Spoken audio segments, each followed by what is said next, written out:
우리는 지난 주일 누가복음 9장 말씀을 통하여 산 위에서 일어난 영광스러운 사건을 보았습니다.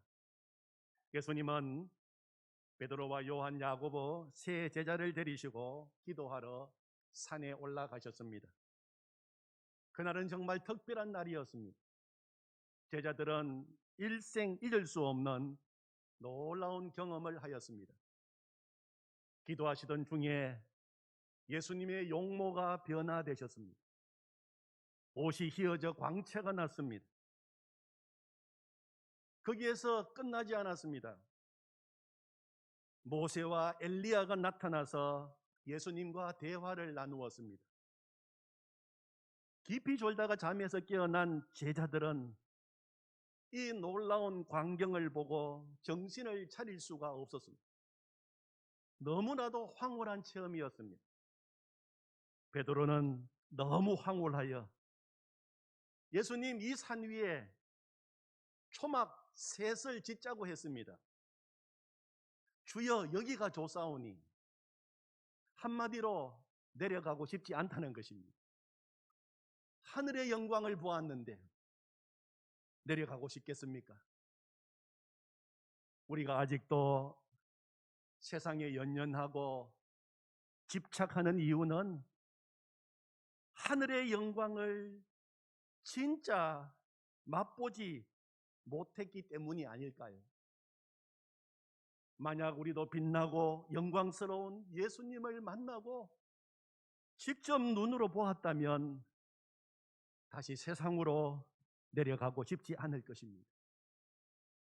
우리가 오늘도 이 시간 이 예배 자리에 나와서 또 예배 자리에서 또다시 구하는 기도의 제목이 있습니다. 하나님, 이 시간 영광의 주님을 보게 하여 주시옵소서.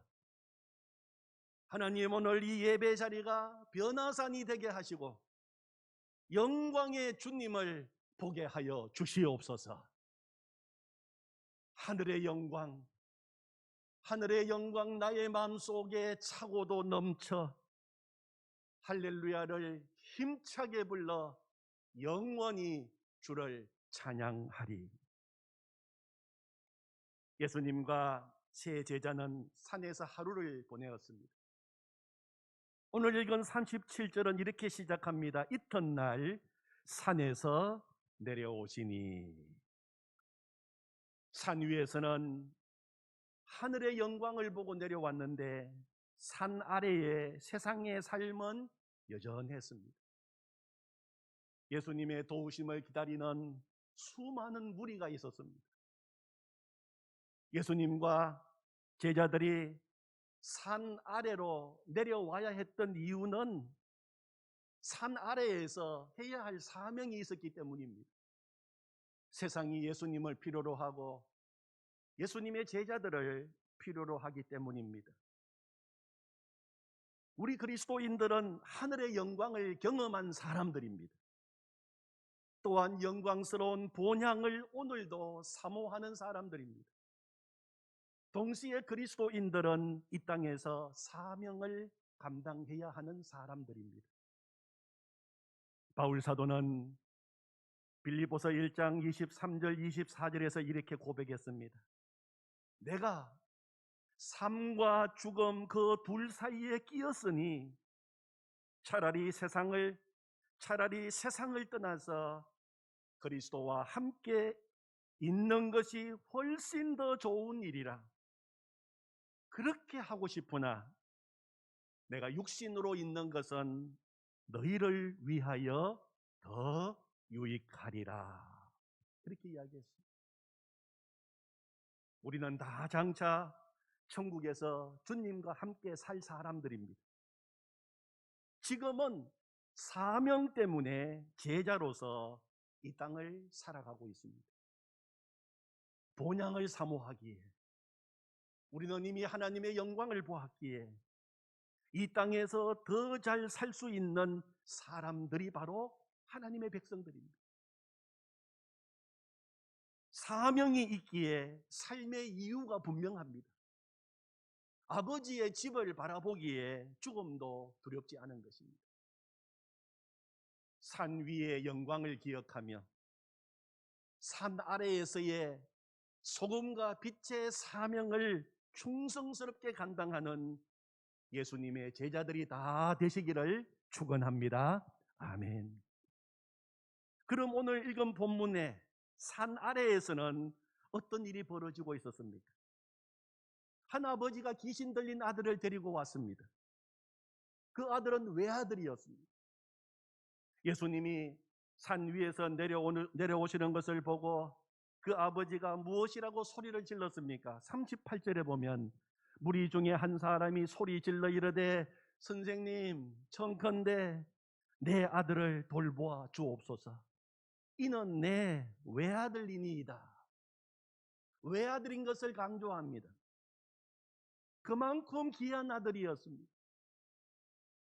얼마나 사랑하고 귀하게 여겼겠습니까? 그런데 이 아들의 상태가 아주 심각했습니다. 귀신 들린 아들이었습니다. 마가복음 9장에 보면 예수님께서 이 아이에게 들어있는 귀신을 쫓아내실 때 말 못하고 못 듣는 귀신아 아이에게서 나오라 그렇게 말씀하셨어요. 이 아이는 귀신에게 사로잡혀서 말도 못하고 듣지도 못하는 아들이었어요. 또한 어릴 때부터 귀신이 그를 죽이려고 불과 물에 자주 던졌습니다. 온 몸은 불에도 넘어지고 물에도 넘어지고 상처투성이 아들이었습니다. 여러분, 이 아들을 바라보는 아버지의 마음이 어떠하였겠습니까? 너무나도 고통스러웠고 괴로웠지 않겠습니까? 그 아들을 고쳐보려고 얼마나 또 애를 썼겠습니까? 그러나 도무지 사람의 힘으로는 안 되는 일이었습니다. 그런데 아버지는 소식을 듣게 되었어요. 들려오는 놀라운 소식을 듣게 되었습니다. 예수님이 귀신 들린 자를 고치시고 중풍병자를 고치시고 손 마른 자를 고치시고 과부의 아들을 살리시고 군대 귀신 들린 자를 고치시고 회당장 야이로의 딸을 살리시고 이 아버지의 마음속에 소망이 생기게 되었습니다. 그래, 내 아들도 예수님께 데리고 가면 나을 수 있을 거다. 그래서 그 아들을 데리고 온 것입니다. 그런데 와보니 예수님과 베드로, 야고보, 요한은 산 위로 기도하러 가셔서 안 계셨습니다. 남아있는 다른 제자들에게 귀신 들린 아들을 고쳐달라고 부탁을 했습니다. 그런데 그들은 아들을 고치지 못했습니다. 아버지의 마음이 얼마나 낙심이 되었겠습니까? 또 고치지 못하고 쩔쩔매고 있는 그 제자들의 마음은 얼마나 난감했겠습니까? 큰 소동이 일어나게 된 것입니다. 그런데 오늘 말씀은 거기에서 끝나지 않습니다. 상황이 변하게 되었어요. 절망의 상황이 희망의 상황으로 바뀌고 낙심이 기쁨으로 변하게 되었습니다. 어떻게 그렇게 변화가 일어나게 되었습니까? 그 이유가 무엇입니까? 첫 번째는 예수님이 오셨기 때문입니다. 예수님이 그 현장에 오심으로 말미암아 상황은 완전히 바뀌게 된 것입니다. 문제는 예수님이 오심으로 말미암아 해결되었습니다. 오늘 지금 우리가 살고 있는 이 시대, 이 땅에도 수많은 문제들이 계속 일어나고 있습니다. 풀리지 않는 문제로 우리의 상황은 늘 복잡하고 힘들고 어렵습니다. 그런데 문제는 예수님을 믿지 않는 사람들뿐만 아니라 예수님을 믿는 사람들에게도 문제는 계속 일어나고 있다는 거예요. 그러나 예수님을 믿는 사람과 믿지 않는 사람의 차이는 무엇입니까? 예수님을 믿는 사람에게는 예수님이 계신다는 것입니다. 예수님이 함께 계십니다. 그러므로 예수님을 믿는 사람은 문제를 만나도 문제를 이길 수 있는 능력이 생기고 주님 안에서 문제는 얼마든지 해결될 수 있는 것입니다. 마태복음 8장에 보면 베드로의 가정에 문제가 생겼어요. 베드로의 가정에 문제가 생겼어요. 베드로의 장모가 심한 열병으로 앓아 눕게 되었습니다. 주님의 부르심을 받고 모든 것을 다 버리고 예수님 따라 나선 제자 베드로의 가정에도 문제가 생긴 것입니다. 예수님께서 베드로의 집에 가셨습니다. 그리고 열병으로 누워있는 그 장모의 손을 잡아 일으키셨습니다. 그러자 열병이 떠나가고 온전히 회복되는 치유의 역사가 일어나게 되었습니다.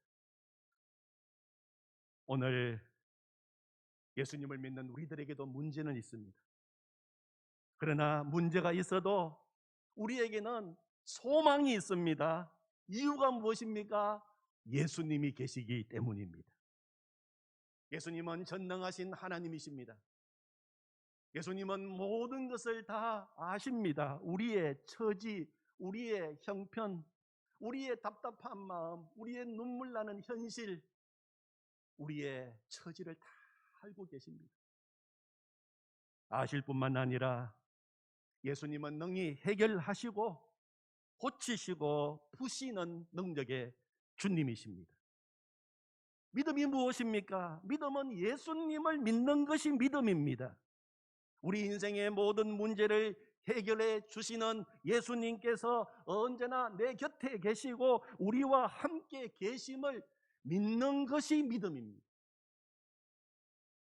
오늘 가정의 어려운 문제, 심각한 자녀 문제가 새로운 해결의 국면을 맞이하게 된 것은 예수님이 그 자리에 오셨기 때문입니다.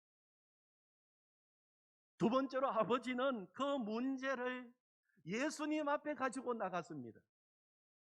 어려운 문제였습니다. 내 힘으로는 도무지 풀 수 없는 문제였습니다. 복잡한 문제였습니다. 한 해, 두 해가 된 문제가 아니었습니다. 고통스러운 문제였습니다. 부모에게 있어서 자식 문제만큼 고통스러운 문제가 어디 있겠습니까? 그런데 오늘 본문에 나온 아버지가 지혜로운 이유는 그 문제를 주님 앞에 가지고 나갔다는 것입니다. 거기서 문제 해결의 문이 활짝 열리게 된 것입니다.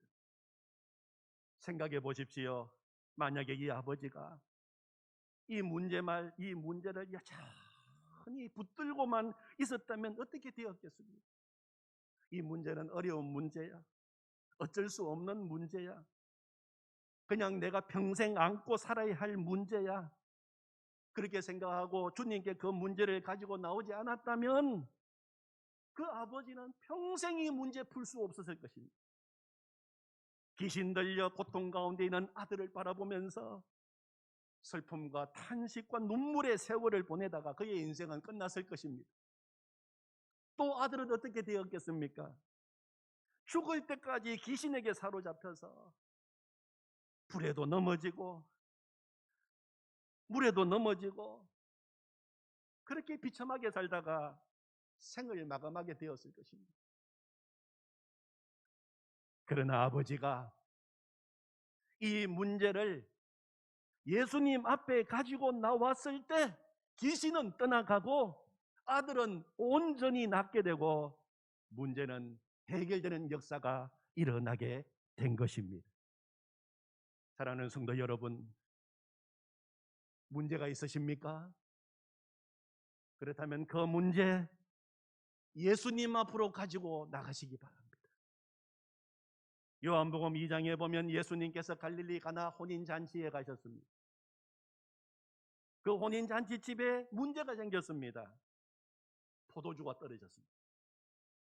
한창 잔치가 무르익어가고 사람들은 즐거워서 포도주를 달라고 하는데 잔치집에 흥이 깨어지게 된 것입니다. 보통 문제가 아니었습니다.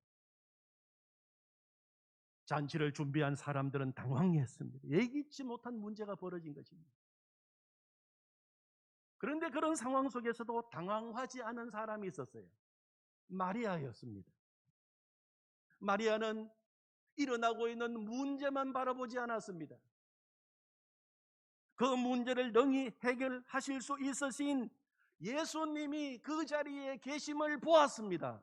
그리고 그 문제를 예수님 앞으로 가지고 나갔습니다. 이 집에 포도주가 떨어졌습니다.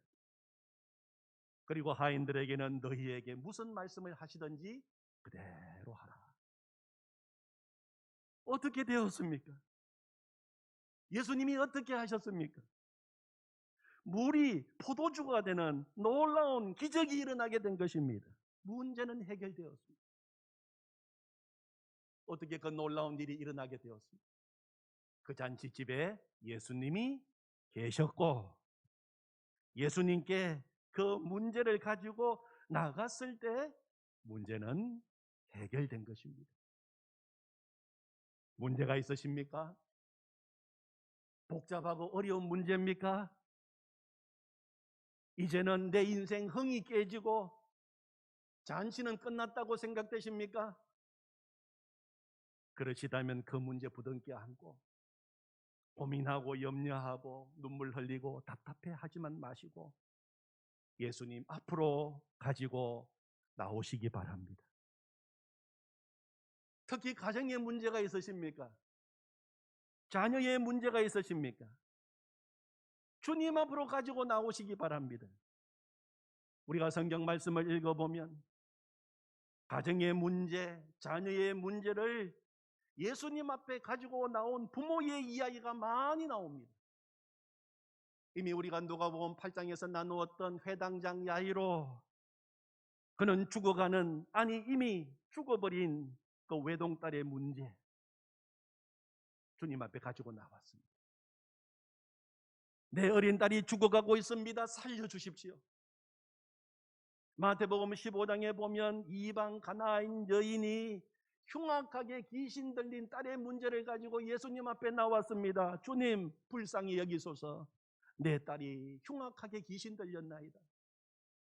그리고 오늘 읽은 본문 속에 한 아버지가 예수님 앞에 나왔습니다. 주여, 내 아들을 불쌍히 여기소서. 부모들의 신분도 다르고 저마다 가지고 있는 아픈 사연도 다 다르지만 성경에 나오는 부모들의 공통점 한 가지는 그 자녀의 문제를, 가정의 문제를 예수님께 가지고 나왔다는 것입니다. 예수님은 예외 없이 다 그들의 호소에 응답해 주셨습니다. 그 누구도 외면하지 않으셨습니다. 예수님은 그들을 위로하시고 부모들이 마음 깊이 품고 있는 그 고통과 그 아픔을 헤아려 주셨습니다.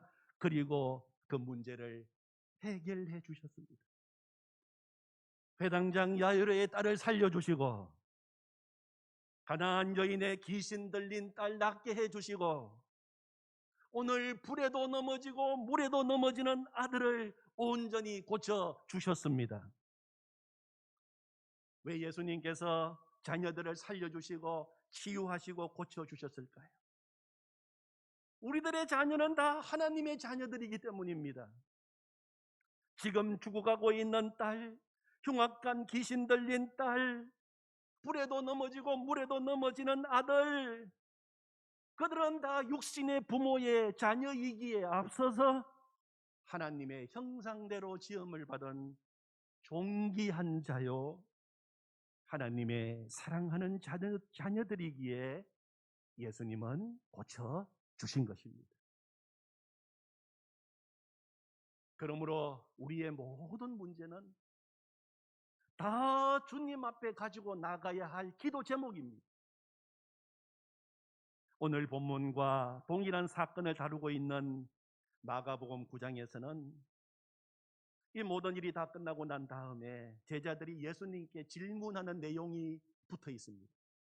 마가복음 9장 28절 29절에 보면 집에 들어가심에 제자들이 조용히 묻자오되 우리는 어찌하여 너희 그 귀신을 쫓아내지 못하였나이까? 예수님이 뭐라고 대답하셨습니까? 이러시되 기도 외에 다른 것으로는 이런 종류가 나갈 수 없느니라. 그렇게 말씀하셨어요. 주님, 왜 우리들은 귀신을 쫓아내지 못했습니까? 예수님은 기도하지 않았기 때문이라고 말씀해 주셨어요. 능력이 없어서가 아니라 기도하지 않았기 때문이라고 말씀하셨습니다.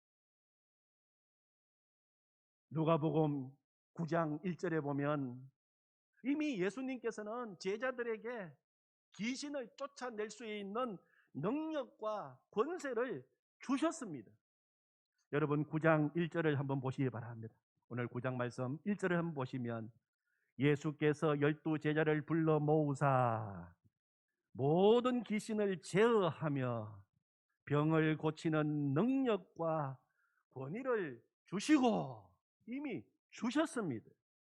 제자들은 주님께로부터 받은 그 권세와 능력으로 나가서 귀신을 쫓아내고 병을 고쳤습니다.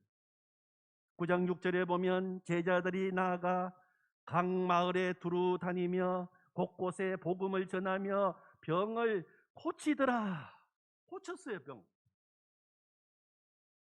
9장 6절에서는 주님 주신 능력과 권세로 귀신을 제어하고 병을 고쳤던 제자들이 오늘 본문에 와서는 귀신을 쫓아내지 못했습니다. 그 이유가 주님은 뭐라고 말씀하십니까? 기도하지 않았기 때문이다. 이렇게 말씀하셨어요. 사랑하는 성도 여러분, 어제는 문제 앞에서 기도하셨습니까? 그래서 승리하셨습니까? 정말 잘하셨습니다. 그러면 오늘도 문제 앞에서 여전히 기도하고 계십니까? 어제의 기도가 어제의 승리를 가져왔다면 오늘의 승리를 위해서 오늘 다시 기도해야 합니다. 마귀가 옛날에는 겁을 냈지만 지금은 하나도 겁내지 않는 사람이 있어요. 어떤 사람일까요? 마귀가 옛날에는 무척 겁냈어요. 그런데 지금은 하나도 겁내지 않습니다. 왕년에 기도했던 사람입니다. 왕년에 기도했던 사람. 그때는 두려워하고 무서워했어요. 그러나 지금은 마귀 두려워하지 않습니다. 기도는 언제나 현재형입니다. 기도는 언제나 현재형입니다. 예수님은 제자들에게 너희가 이번에는 기도하지 않았구나. 기도하지 않았기 때문이다. 그렇게 말씀하셨어요. 그런데 오늘 본문 40절에 보면 귀신 들린 아이의 아버지가 예수님께 당신의 제자들에게 내쫓아 주기를 구하였으나 그들이 능히 못하더이다 할 때 예수님이 뭐라고 또 대답하셨습니까? 믿음이 없고 패역한 세대라고 말씀하셨어요. 제자들이 귀신을 쫓아내지 못한 이유가 믿음이 없기 때문이다. 그렇게 말씀하신 것입니다. 마가복음 9장에서는 기도하지 않았기 때문이다. 오늘 본문에서는 믿음이 없기 때문이다.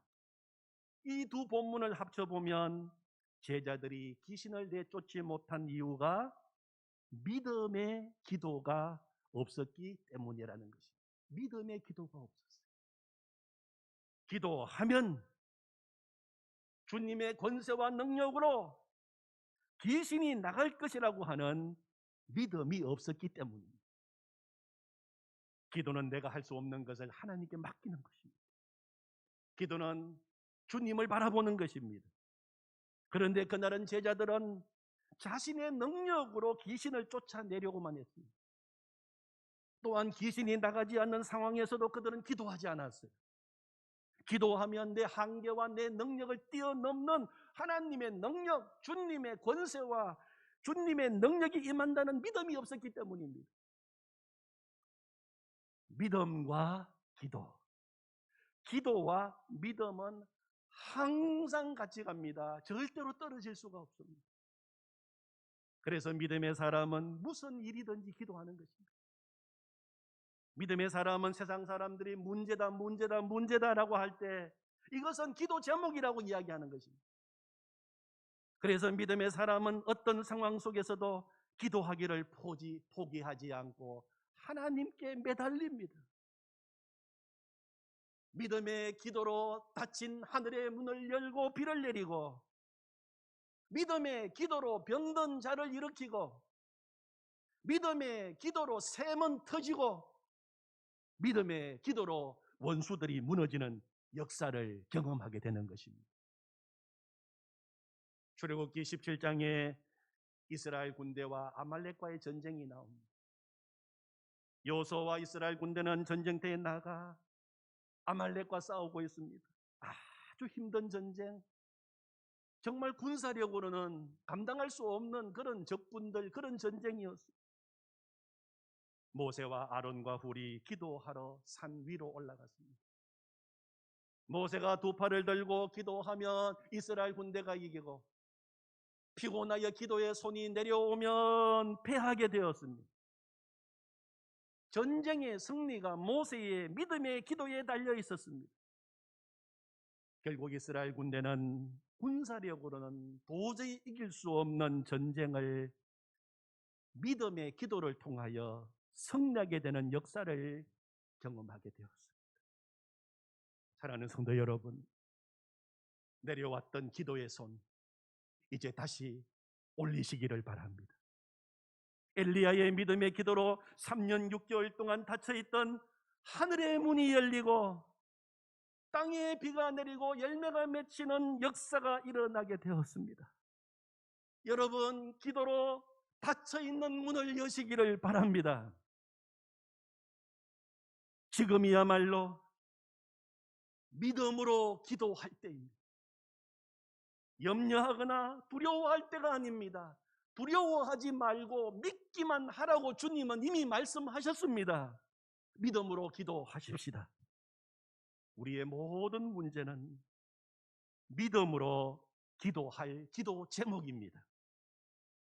영광의 주님이 우리와 함께 하십니다.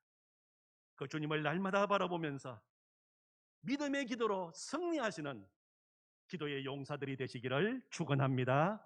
아멘. 하나님 아버지 감사합니다. 오늘 제자들은 믿음이 없었습니다. 제자들은 기도하지 않았습니다. 능력이 있어도 그 능력을 사용하지 못했습니다. 문제 앞에 쩔쩔매고 문제 앞에 고통스러워하는 아버지와 병을 고치지 못한 제자의 모습이 오늘 우리의 모습은 아닙니까?